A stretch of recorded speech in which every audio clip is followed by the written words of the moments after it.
আজকে দিল্লির যারা সাম্প্রদায়িক শাসক গোষ্ঠী তারা জেনে রেখো, তোমরা একজন ভয়ঙ্কর রক্ত পিপাসু এক নারী, এক লেডি ফেরাউন, সেই লেডি ফেরাউনকে টিকানোর জন্য তোমরা 16 বছর তাকে সমর্থন দিয়েছ।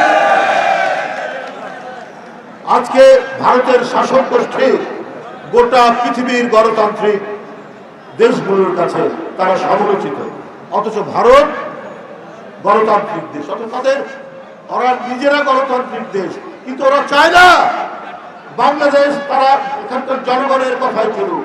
তারা ভুটান, তারা নেপাল, তারা কি বলে যে মালদ্বীপ, শ্রীলঙ্কার লোকরা নিজের কথাই চলুক, দিল্লির কথাই চলতে হবে।